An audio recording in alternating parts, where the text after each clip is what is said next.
West ইন্ডিজের batting ইনিংসের 20তম ওভারের ঘটনা। ওই ওভারটি করতে আসেন নাহিদ রানা, ব্যাটে ছিলেন ইভেন লুইস। নাহিদের 150 কিলো গতির ওই বলটি খেলতে চাইলে সরাসরি গিয়ে আঘাত করে ইভেন লুইসের গোপন অঙ্গের গার্ডে। সাথে সাথে মাটিতে লুটিয়ে পড়েন লুইস, রীতিমতো অজ্ঞান হয়ে যাওয়ার উপক্রম। মাঠে ফিজিও এসে তাকে প্রাথমিক চিকিৎসা দিলে উঠে দাঁড়ান লুইস। পাশে দাঁড়িয়ে নাহিদ রানা সমবেদনা জানাচ্ছিলেন। তবে একটু পর সুস্থ হয়ে আবারও ব্যাটিংয়ে মনোযোগী হয় লুইস। এ যাত্রায় বেঁচে গেলেন তিনি, তা না হলে ভত্তা হয়ে যেত। উল্লেখ্য যে পরপর 2 ম্যাচ জিতে দীর্ঘ 10 বছর পর বাংলাদেশের বিপক্ষে সিরিজ জয়ের স্বাদ পেল ওয়েস্ট ইন্ডিজ।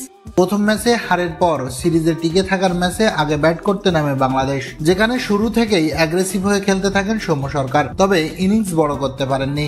সৌম্য আউট হলে এক পাশ থেকে দাসের ঘরের মতো ভেঙে পড়তে থাকে বাংলাদেশের ব্যাটিং লাইন আপ। তবে তখনও এক পাশ আগলে রাখেন তানজিদ তামিম। তামিম 46 রানে আউট হলে মাত্র 64 রানে 4 উইকেট হারিয়ে ফেলে বাংলাদেশ। প্রথম ম্যাচে দুর্দান্ত করা জাকির এদিন ব্যর্থ ছিলেন। 106 রানে 7 উইকেট হারানোর পর দারুণ ব্যাটিংয়ে মাহমুদুল্লাহর সাথে জুটি গড়েন তানজিম সাকিব। হাফ সেঞ্চুরি করতে পারেননি, তবে দলের বিপদে তানজিম সাকিবের 45 রান যেন কোহিনূর। সাকিব 45 রানে আউট হওয়ার পরের ওভারে বড় শট খেলতে গিয়ে আউট হন মাহমুদুল্লাহ রিয়াদক। আউট হওয়ার আগে করেছেন 92 বলে দায়িত্বশীল 62 রান। সেই দিকে শরীফুলের 8 বলে ঝোড়ো 15 রানে ভর করে ওয়েস্ট ইন্ডিজকে 227 রানের লক্ষ্য দিয়েছে বাংলাদেশ।